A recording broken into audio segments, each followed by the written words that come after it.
नाहीच आहे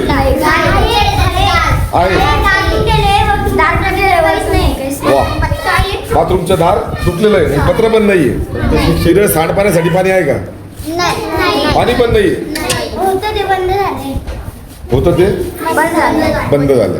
बाथरूम तुम्हाला नाहीये. लाख संकटे छमली पाहून मराठी पाडा, लाख संकटे छमली पाहून मराठी पाडा, एक नवा महाराष्ट्र घडवण्या सज्ज पुन्हा शिवसेना. हे काय पाण्यात टाकी आहे कशाची? बंद झाली ती याच्यासाठी ठेवली. जीवन झाला प्लॅन बंद आहे. कशाचा प्लॅन? जर नमस्कार बोला.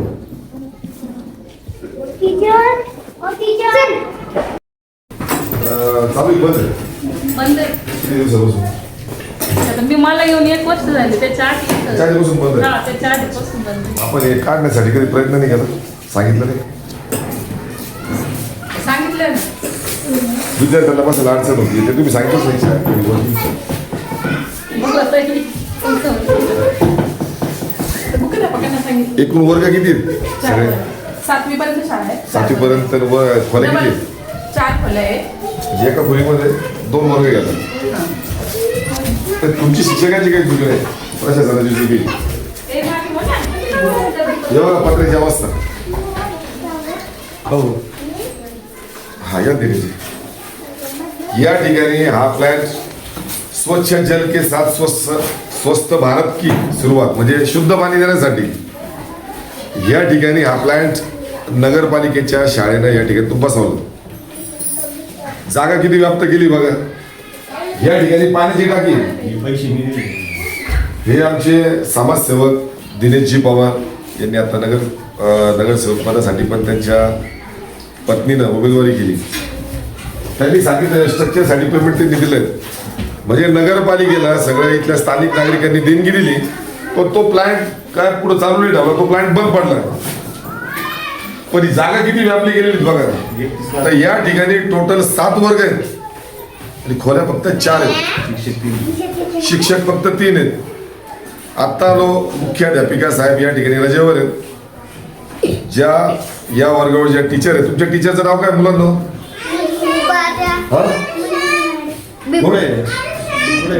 काय नाव आहे? बोधमुले मॅडम. जेवणाची सुट्टी झाली ताई जेवत होत्या. शिक्षकांची यात चूक नाही आहे. शिक्षक मुलांना शिकवण्याचं काम करत असतो पण प्रशासन कधी जागा होणार? शिक्षिका आमच्या माता मौल्या आहेत ते शिकवण्याचं काम करतात पण प्रशासन नगरपालिकेचं कधी जागा होणार? आता या टाकीमुळे एवढी जागा या ठिकाणी व्यापल्या गेली. हा प्लॅन्ट एक तर बंद आहे.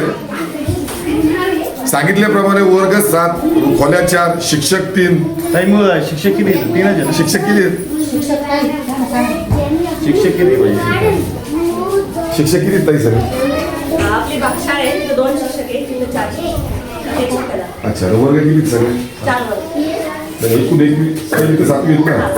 7 वर्ग आहेत. खोल्या किती आहेत? 4. मग कोणत्या खोल्यामध्ये किती कोणते वर्ग तुम्ही ऍडजस्ट केले? मॅडम तो 2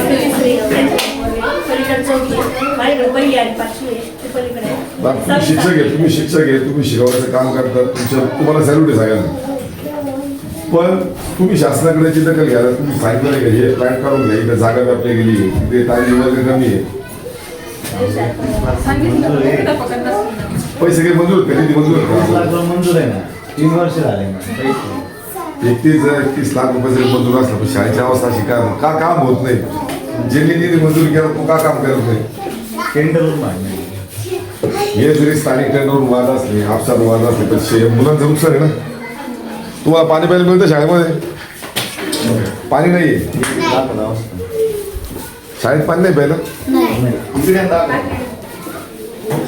पाणी येतंय. तुमचा वर्ग किती आहे मुलांना? 2री आणि 3री. कोण कोण आहे तुम्हाला शिक्षक?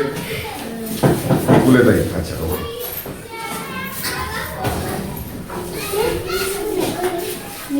प्रशासनाला विनंती करतो मुख्याधिकारी साहेब आणि कोपरगाव नगर परिषदेचे नगराध्यक्ष साहेब या ठिकाणी वर्ग 7 आहेत खोल्या 4 आहेत. शिक्षकांची कमतरता आहे. हो अजून दाखव तिकडे ना. पत्रे गळकेत इथं आल्यानंतर स्थानिक नागरिकांनी सांगितलं काहीतरी काही वर्षापूर्वी 31 लाख रुपये निधी सुद्धा मंजूर झालाय. मग तो निधी नेमका अटकला कुठं? रस्त्यात थांबलाय का? कोपरगावच्या रस्त्यांच्या खड्ड्यामध्ये तो निधी पडलाय का? आपला निधी जखमी झालाय का? उपचार घेतो कुठं? लाज वाटली पाहिजे प्रशासनाला. हे विद्यार्थी नगरपालिकेच्या शाळेची अवस्था इतकी वाईट आहे. आता बेटाच्या शाळेची मी चौकशी केली. देश स्वतंत्र झाल्यापासून ती बेटातली शाळा आजही भाडोत्री आहे. हनुमान मंदिर ट्रस्टच्या जागेमध्ये ती शाळा, त्या ठिकाणी विद्यार्थी शिकतात. नगर परिषदेची कोट्यवधी रुपयाची बिल्डिंग बांधली. फक्त श्रेयवादावरून ती बिल्डिंग आजही धूळ खात पडली. आजही त्या ठिकाणी सारे गावचे नशेडी लोक तिथे राहतात. हागणदारी करून ठेवली तिथं. प्रचंड प्रमाणात नशा चालतो. कोट्यवधी रुपयाची बिल्डिंग धूळ घात पडली. हे जे देशाचं भविष्य आहे यांच्यासाठी आजही शाळा भाडोत्री. मुलांना पाणी पिण्यासाठी नाही या ठिकाणी. हे बघा पत्र्यांची अवस्था काय दाखवते. पत्रे कुजलेत.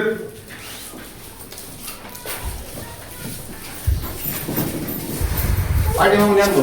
2 मिनिटं दिल्याची. हे बघा टेबलची अवस्था. इथल्या शिक्षकांना शिकवायचं कसं? या पत्र्यामध्ये उन्हाळ्यात काय हाल होत असेल.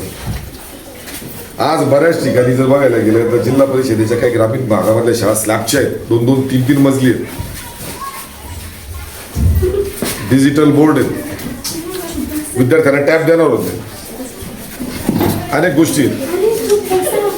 ही सुरुवात आहे माझी आज कोपरगाव शहरातील नगरपालिकेच्या शाळांमधून सुरुवात करतो. तर मी जिल्हा परिषदेच्या आदिवासी शाळेपर्यंत येणार आहे. सोडणार नाही. हा फळा नाही, हा कदाचित जाळण्यासाठी लाकूड आहे. अशी अवस्था आहे याची. किती ढिम्म प्रशासन आहे, शंड प्रशासन आहे.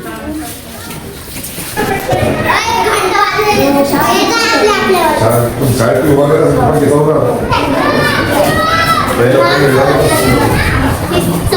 चौकी जवळ गेली. तुम्हाला काय काय अडचणी सांगायचं? बाथरूम आहे व्यवस्थित तुमचं?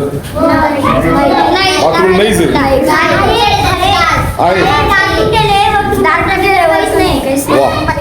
बाथरूमचं दार तुटलेलं आहे. पत्र पण नाहीये. शिरळ सांडपाण्यासाठी पाणी आहे का? पाणी पण नाहीये. होतं ते बंद झालं. बाथरूम तुम्हाला नाहीये. जेवण कसं आहे? जेवण तुम्हाला जे येतं शाळेकडून ते जेवण कसं आहे? चांगलं आहे. काय येतं जेवण? वेळेवर येतं तुम्हाला? बाथरूमची व्यवस्था नाही. पिण्याचं पाणी नाही. तुम्ही पिण्याचं पाण्याचं काय करता? घरी जातो तुम्ही. घरी जाऊ म्हणून घरून जाऊन पाणी पितात. बरं हे पण तिला तुम्ही जेव्हा मागायला असेल तेव्हा पण तिला आता मुलांनाच आपण विचारलं. आता मुलींनी माझ्या छोट्या ह्या जिजाऊच्या सगळ्या लेकी, या लेकींनी सांगितलं आता शाळेमध्ये बाथरूम आहे पण त्याचा पत्रा नाही, त्याला दरवाजा नाहीये, पाणी बाथरूम मध्ये सांडपाण्यासाठी पाणी नाहीये. आणि पिण्याचं पाण्याचं विचारलं तर पिण्याचं पाणी तर शाळेत मिळत नाही, त्यांना घरी जावं लागतं. कदाचित आम्ही वर्गात आल्यानंतर पंखे चालू झाले. शिक्षक हा देशाचा भविष्य घडवणारा असतो आणि देशाचं भविष्य म्हणजे हे सगळे मुलं आहेत, ही देशाचं भविष्य. हाच देशाचा उद्या डॉक्टर आहे, हा इंजिनियर आहे, हा वकील आहे, हाच देशाचा पंतप्रधान आहे, या देशाचे राष्ट्रपती होऊ शकतात. पण आज जर त्यांना शिक्षणापासून जर वंचित ठेवलं गेलं तर देशाला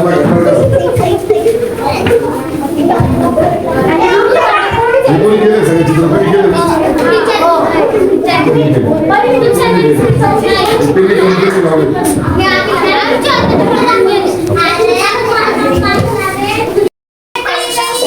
एक जर बोला पाहिजे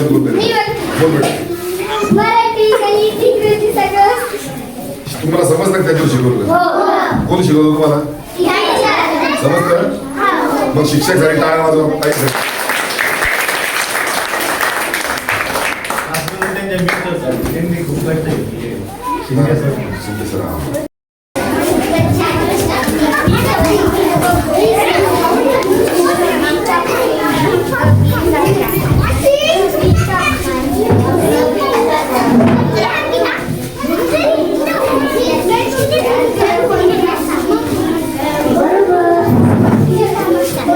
डिजिटल बोर्ड म्हणूनच म्हणतात.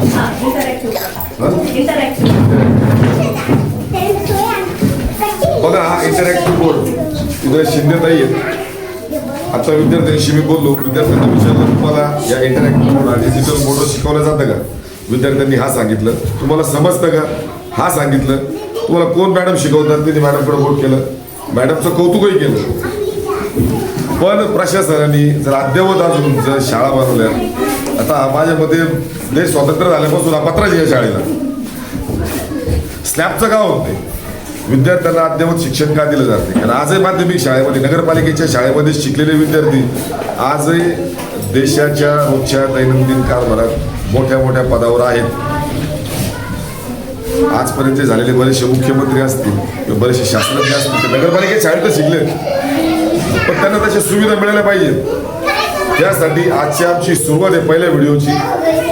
शाळेमध्ये बऱ्याचशा दुरुस्ती करण्याची प्रशासनाला गरज आहे. मुख्याधिकारी साहेब तुम्ही, शिक्षण अधिकारी असतील तुम्ही, शिक्षण मंत्री आपले दादासाहेब भुसे आपल्याला सुद्धा सांगतो, आपल्या या व्हिडिओच्या माध्यमातून कोपरगावच्या शाळेची अवस्था अतिशय वाईट आहे. शिक्षक त्यांची पूर्ण पराकाष्ठा करतात, जिद्द लावतात, कष्ट घेतात विद्यार्थ्यांना शिकवण्यासाठी, पण तितक्या सुविधा त्यांना नसल्यामुळं ते विद्यार्थ्यांना तिथपर्यंत शिकवू शकत नाही जे आमच्या कोपरगावमध्ये हिरे तयार होती.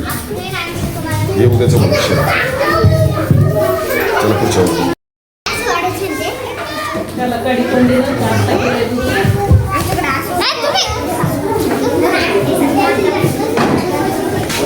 प्रत्येक वर्गाला, प्रत्येक शाळेला स्टोर रूमची गरज असते. जे आपण खाजगी जर स्कूल बघितले, आज त्या ठिकाणी लाखो रुपयानं फी घेतली जाते. त्यांचे ते इंटरॅक्टिव्ह बोर्ड असतील चांगल्या क्वालिटीचे, AC रूम, क्लासरूमसुद्धा AC, पण त्या ठिकाणी लाखो रुपयांनी फी घेतली जाते विद्यार्थ्यांकडून. कारण ते श्रीमंताचे मुलं असतात. पण हे भारत देशाच्या गोरगरीब लोकांचे लेकरं आहेत. आज त्या संपूर्ण शाळेला स्टोर रूम, प्रत्येक शाळेचं सामान अशा पद्धतीने ठेवण्यात आलं आहे. तर बघायला कधी कोणता नाही अशी परिस्थिती आहे. बघा त्या काम सुद्धा कपाट आहे. आत्ता कपाटाला कडी कोंडे बसवले. स्थानिक मला काही शिक्षकांनी सांगितलं की वाईट अवस्था आहे शाळेची. मी आत्ता काही वेळापूर्वी सांगितलं, पेटामधली शाळा आजही ती हनुमान मंदिराच्या ठिकाणी भाडोत्री जागा घेतलेली आहे. ज्या ठिकाणी 6 नंबर आता बऱ्याचशा त्या माध्यमिक शाळा आहेत, माधवराव विद्यालय, त्या ठिकाणी बऱ्याचशा शाळा आहेत, उर्दू शाळा आहेत. बऱ्याचशा ठिकाणी आज शाळेची वाईट परिस्थिती आहे. शाळा पहिले सुधारवल्या पाहिजेत. शिक्षण व्यवस्था आणि आरोग्य व्यवस्था ज्या देशाची व्यवस्थित असते तो देश महासत्तेत गेल्याशिवाय राहत नाही. आता या शाळेच्या ग्राउंडकडे आपण जाऊ, बाहेरच्या बाजूला.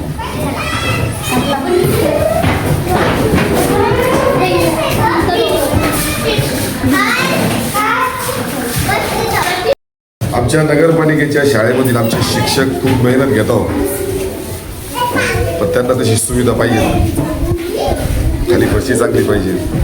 तर डिजिटल बोर्ड किंवा इंटरॅक्टिव्ह बोर्ड या ठिकाणी मिळाले. मला पत्र्याची अवस्था बघा, पाण्याची अवस्था बघा.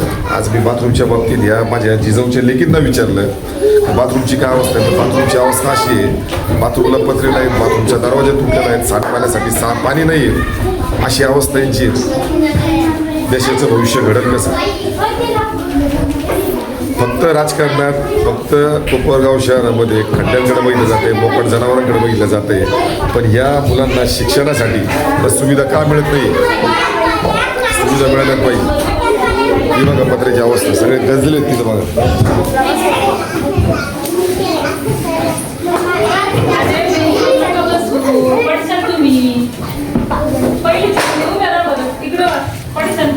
किती तुझा वर्ग आहे बेटा? 6वी आणि 7वी. 6वीला तुम्हाला कोणते कोणते विषय? मराठीमध्ये कविता येते, भारत माझा देश म्हणता येईल, जनगणमन म्हणता येईल, वंदे मातरम येईल, सगळं येईल. पण मराठी बरेचसे समाजसेवक, उदाहरणार्थ आमचे दिनेश दादा, बऱ्याच गोष्टीतून ते काय मदत करत असतात शाळेसाठी. नगरपालिकेचं काम आहे. आज पावसाळा सुरू झाला आहे, पाऊस होतो. आता हे बघा चिखलाची अवस्था. ही शाळेचं मैदान मध्ये जाणारा हा ही मधली वहिवाट, त्याच्यानंतर जे खेळण्या बसवले आहेत, ज्या शारीरिकदृष्ट्या त्या मुलांना खरंच गरजेचं आहे, त्या खेळण्या बसवल्या या ठिकाणी मुरुम टाकणं गरजेचं आहे नगरपालिकेने. या सगळ्या खेळ सगळं उघड्यावर आहेत. अंगणवाडी दोन्ही तर हं? दोन्ही अंगणवाडी या दोन्ही अंगणवाड्यांची परिस्थिती बघा, हे बघा खेळण्यांची परिस्थिती समाज मंदिर पण बघा. दाखव. दाखव. आरोग्य विभागानं सुद्धा काळजी घ्यायला पाहिजे. आरोग्य विभागाने साफसफाई केली पाहिजे. शाळेच्या मागची बाजू बघितली, प्रचंड प्रमाणात चिखल आहेत, त्या ठिकाणी सुद्धा साफसफाई झाली पाहिजे.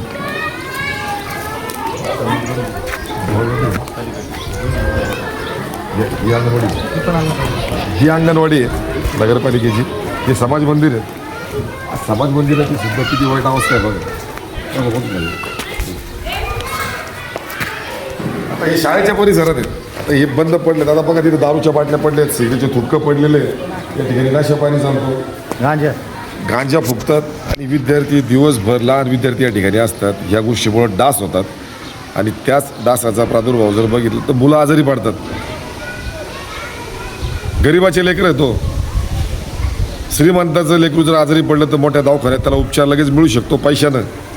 पण या गरिबाच्या लेकराला उपचार घ्यायचा कुठं? नगरपालिकेच्या ग्रामीण भागात ग्रामीण हॉस्पिटल जर बघितलं, कालचीच तुम्हाला एक परिस्थिती सांगतो. काल एक वाद झाले ग्रामीण भागातल्या ठिकाणी. मी गेलो, डॉक्टरांनी फक्त त्या रुग्णाला टाके मारले, ॲडमिट करून घेतलं नाही. मी डॉक्टर विचारलं ॲडमिट का करत नाही? त्या डॉक्टरने सांगितलं रात्री जर याला त्रास झाला तर सुविधा नाही आहे. अशी ग्रामीण हॉस्पिटलची परिस्थिती आहे. आपल्या या कोपरगाव शहराला 2 आमदार आहेत, पण आजही ग्रामीण हॉस्पिटलमध्ये पेशंटला रात्री ॲडमिट करण्यासाठी सुविधा नाही. डॉक्टर सांगतात, तिला नर्सेस सांगतात, ॲडमिट करून घेते ग्रामीण रुग्णालयात. अशी परिस्थिती आहे. ही बघा, ही बाय परिस्थिती. ही सगळी अशी परिस्थिती आहे. यासाठी प्रशासनानं लक्ष घालावं, लोकप्रतिनिधींनी लक्ष घालावं, अशी उद्धव बाळासाहेब ठाकरे शिवसेनेच्या वतीनं आम्ही विनंतीने आव्हान करतोय. याच्यात जर सुविधा झाल्या नाही, इथं जर स्वच्छता झाली नाही, इथं मुरुम जर पडला नाही, हे सगळे समाज मंदिर हे सगळं खोलून साफसफाई करा. बऱ्याच ठिकाणी उकळडे झालेत, ते साफसफाई करा. ते पत्रे पहिले बदलायचं, स्लॅबचं चालू करा. गळतायत ते पत्रे तिथं. मुलांना प्यायला पाणी नाही. पण ते बाथरूम पडलेलं आहेत, त्याला पत्रे नाही आहेत, दरवाजे नाही आहेत, सांडपाण्यासाठी पाणी नाही आहेत, प्यायला पाणी नाही मुलांना. पण नगरपालिका काय फक्त तुम्ही करच वसूल करतात का? लोकांचा कर थकला का लगेच तुम्ही नळकट करणार? या सुविधा कोण देणार? शरम वाटू द्या. 15 ऑगस्टला स्वच्छ पांढरे कपडे घालून जर देशाचा झेंडा तुम्ही फडकवता, तर त्या झेंड्याच्या सावलीखाली जे विद्यार्थी लाखो करोडो गोरगरिबाचे, यांच्याकडे कोण बघणार? जय हिंद, जय महाराष्ट्र, जय संविधान. या शाळेचं बाथरूम बघा. या ठिकाणी बाथरूमचे दरवाजे तुटलेले आहेत, बाथरूमचे वरचे पत्रे तुटलेले आहेत, सांडपाण्यासाठी पाणी नाही. विद्यार्थ्यांसाठी सोडाचो, पण त्या विद्यार्थ्यांचं जे पालकत्व घेतात, म्हणजे जे शिकवतात, ते खरे पालक आहेत, जे शिक्षण देतात, त्यांना जाण्यासाठी सुद्धा जागा नाही बघा. कुलपं लावलेत. वाईट परिस्थिती आहे.